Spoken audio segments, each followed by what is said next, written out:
नमस्कार दोस्तों, अभी हम इस वीडियो में आप लोगों को 15 फरवरी के दिन जो आप लोगों का हिंदी का पेपर होगा उसमें 100% टकराने वाला आपको ऑब्जेक्टिव क्वेश्चन बताने वाले हैं। आप लोग अच्छे से याद कर लीजिए।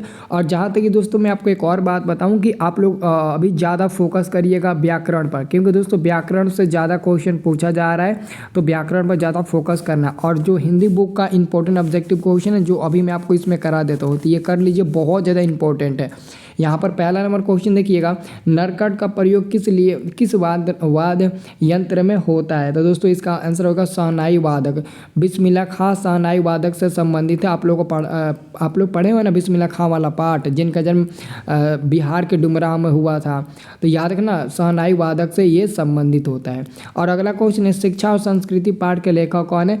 दोस्तों शिक्षा और संस्कृति पाठ के लेखक है महात्मा गांधी जी, और इनका जन्म 2 अक्टूबर 1869 ईस्वी में गुजरात के पोरबंदर में हुआ था, और इनकी मृत्यु 30 जनवरी 1948 ईस्वी में हो गई थी। ये भी याद रखना, ये बहुत इंपॉर्टेंट क्वेश्चन है। अब दोस्तों मैं अगला क्वेश्चन की बात करूं तो हमारा अगला क्वेश्चन है 3 नंबर, ठीक है ना। इस क्वेश्चन ध्यान से देखिएगा। आपका तीसरा नंबर क्वेश्चन है, शिक्षा और संस्कृति पाठगत की कौन सी विद्या है। तो तीसरा का आंसर दोस्तों मिलेगा ऑप्शन नंबर ए।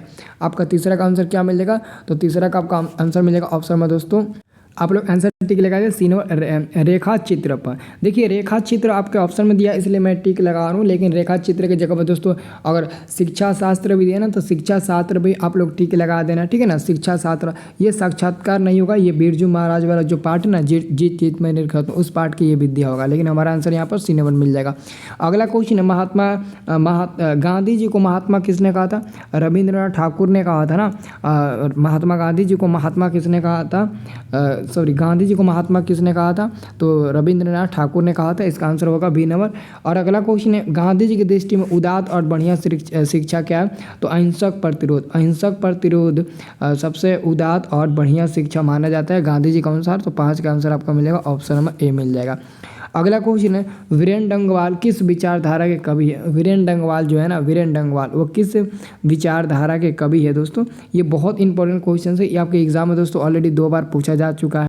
तो आप लोग आंसर याद रखना, जनवादी, ठीक है ना। आंसर क्या याद रखिएगा, ऑप्शन नंबर ए जनवादी याद रखिएगा। अगला क्वेश्चन, हमारी नींद किसका प्रतीक है।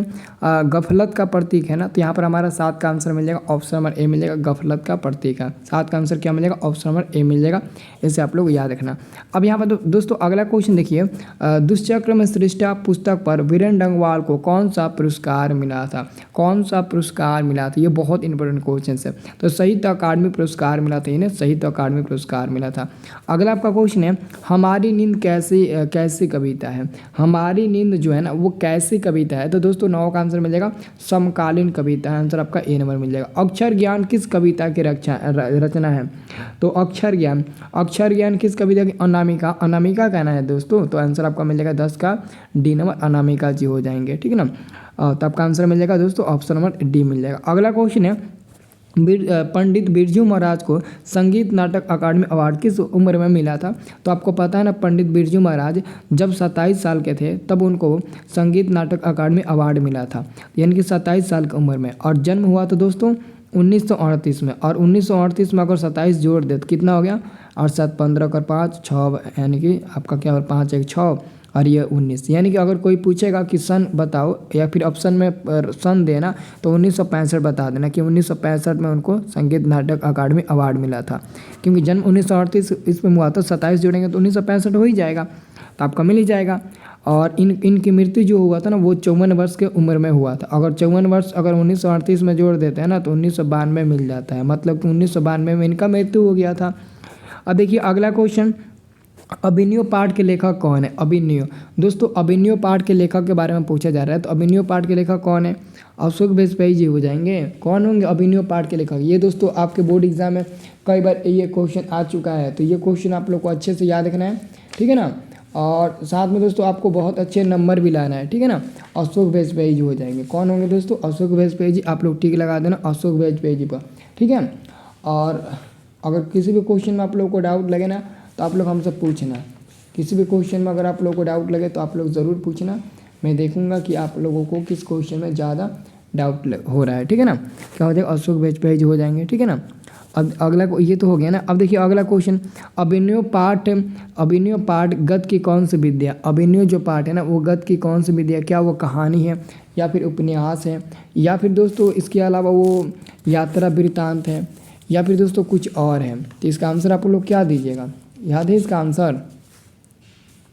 ठीक है कोई बात नहीं है, अगर नहीं याद है तो कोई बात नहीं है, कोई बात नहीं है, ठीक है ना। तो आंसर क्या होगा आपका, एक मिनट कहानी ये तो यात्रा वृत्तांत होगा ना जी, क्या होगा, यात्रा वृत्तांत, सॉरी यात्रा वृत्तांत होगा ना, ये बी नंबर वाला। अभिनव एक मिनट दोस्तों, अभिनव कह रहा है ना। देखिए इसका आंसर आप लोग यात्रा वृत्तांत पर ही टिक लगाइएगा और इसका आंसर एक और होगा, ललित रचना भी हो जाएगा दोस्तों। अगर ऑप्शन में ललित रचना दे तो ललित रचना पर भी टिक लगा दीजिएगा, इसलिए मैं कन्फ्यूज था, ठीक है ना, क्योंकि ललित रचना भी दोस्तों मेरे को पता था, ठीक है ना, इसलिए मैं खोज रहा था ऑप्शन, ठीक है ना। तो आंसर आपका मिल जाएगा ऑप्शन नंबर बी। अगला क्वेश्चन है, अभिनव किस नदी के किनारे बसा है, तो रोन नदी दिया, रोन, हाँ डी नंबर हो जाएगा, रोन नदी के किनारे। लाल शत्रुज क्या है दोस्तों, एक छोटा लाल शत्रु ईसाई मठ है ना, ये तो हमारा ईसाई मठ हो जाएगा, आंसर मिल जाएगा दोस्तों सी नंबर। यह क्या है दोस्तों, एक ईसाई मठ है। अगला दोस्तों क्वेश्चन है, नगर कहानी के कथाकार कौन है, सुजाता। नगर कहानी के कथाकार कौन होंगे, सुजाता। और श्रीनिवास किसके हैं, तो दही बली मंगमा पाठ है ना उस पाठ के हैं। ईश्वर पेटलीकर माँ पाठ के होंगे और सामरदैया धरती कब तक घूमेगी उस पाठ के हैं, ठीक है। और अगला क्वेश्चन, धरती कब तक घूमेगी कहानी है, तो ये दोस्तों कौन सी कहानी है, तो ये तो हमारा एक सामाजिक कहानी है ना, धरती कब तक घूमेगी एक प्रकार की सामाजिक कहानी है। अगला क्वेश्चन है, धरती कब तक घूमेगी की नायिका कौन है, धरती कब तक घूमेगी मंगमा नहीं है, पपत्ती नगर की होगी और वल्लिया माल में सीता है ना जी, सीता है, ठीक ना, सीता। अब देखिए अगला क्वेश्चन है, सामरदैया की कहानी धरती कब तक घूमेगी का विषय है, तो ये दोस्तों उड़िया नहीं होगा, तमिल नहीं होगा, गुजराती नहीं होगा, राजस्थानी होगा ना, राजस्थानी। गुजराती तो ईश्वर पेटलीकर माँ पाठ हो जाएगा ना। अगला कोई सवाल तो रोटी का है, हाँ आंसर आपका मिल जाएगा दोस्तों ऑप्शन नंबर ए मिल जाएगा। सवाल तो 2 वक्त की रोटी का है ना, है आंसर आपका दोस्तों 20 का ए नंबर मिल जाएगा। अगला क्वेश्चन आपका है कि कौन सी कविता के रचनाकार जीवनानंद दास है। लौट कर आऊँगा फिर पाठ के लेखक है जीवनानंद दास, और मैं आपको बता दूँ वो बंगाल के प्रति लौट कर आने की बात करते हैं, वो बंगला भाषा के कवि है, आंसर आपका मिल जाएगा बी नंबर, याद रखना। अगला क्वेश्चन दोस्तों, लौट कर आऊँगा फिर कविता में कवि कौन सा भाव प्रकट करता है, तो मातृभूमि प्रेम, आंसर आपका मिल जाएगा ऑप्शन नंबर ए मिल जाएगा, इसे आप लोग को याद रखना है। अगला क्वेश्चन है, वनलता सेन किस कवि का श्रेष्ठ रचना है, वनलता सेन किस कवि की श्रेष्ठ रचना है। ये दोस्तों आपके एग्जाम के लिए बहुत ज़्यादा इंपॉर्टेंट क्वेश्चन है, ठीक है ना, तो इसको आप लोग अच्छे से एकदम रट लेना, ठीक है ना। तो इसका आंसर आप लोग क्या टिक लगाइएगा, इसका आंसर आप लोग टिक लगाइएगा ऑप्शन नंबर बी पर, यानी कि जीवनानंद दास की ही। अगला क्वेश्चन, लौट कर आऊँगा फिर का प्रमुख वर्ण विषय क्या है, तो बंगाल